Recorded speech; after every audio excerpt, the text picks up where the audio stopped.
সরকার যখন আসলে আওয়ামী লীগের জন্মদিন উপলক্ষে এত পরিমাণে বিজিবি 6টি জেলায় বিজিবি মোতায়েন করে, হাজার হাজার পুলিশ মোতায়েন করে, মানে যেই সংগঠনটি নেই তার জন্য এত প্রস্তুতি কেন? 32-এ কেন জামাত গিয়ে সকাল 8টায় উপস্থিত হয়? রাজনৈতিক দল হিসেবে আওয়ামী লীগ তার সকল লেজিটিমেসি হারিয়েছে, কিন্তু সন্ত্রাস হিসেবে তো হারায়নি।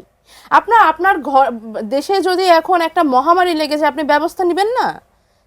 আপনার যদি হুট করে কিছু গুলি খাওয়া গুলি খেয়ে আধা আহত যদি একটা বাঘ আপনি আপনার গ্রামে ঢুকে পড়ে, আপনি ব্যবস্থা নেবেন না? এখন আতঙ্কের নাম হয়ে গেছে, মানে তাদের তো কোনো কর্মসূচি সেভাবে দেখা যায়নি। বর্তমানে তারা সন্ত্রাস সৃষ্টি করতে মরিয়া, এবং সরকার এবং অপোজিশন, আইন শৃঙ্খলা রক্ষাকারী বাহিনী, বাংলাদেশের সেনাবাহিনী, বাংলাদেশের বর্ডার গার্ড, বাংলাদেশের নিরাপত্তা নিয়ে বাংলাদেশের রাজনীতিবিদরা কনসার্ন। That's it.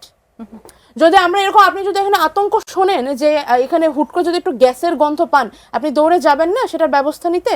তার মানে তো এই না যে আপনি গ্যাসটাকে আপনার জীবনের ওটাই আপনার সর্বোচ্চ। আপনি ব্যাপারটা এমন হয়ে গেল না? আওয়ামী লীগের তারা সন্ত্রাস সৃষ্টি করতে পারে এবং তারা সন্ত্রাস সৃষ্টির চেষ্টা করে, এটা প্রমাণিত। তার মানে তো এই না যে তাদেরকে এখনো রাজনৈতিক গুরুত্ব দিতে হবে।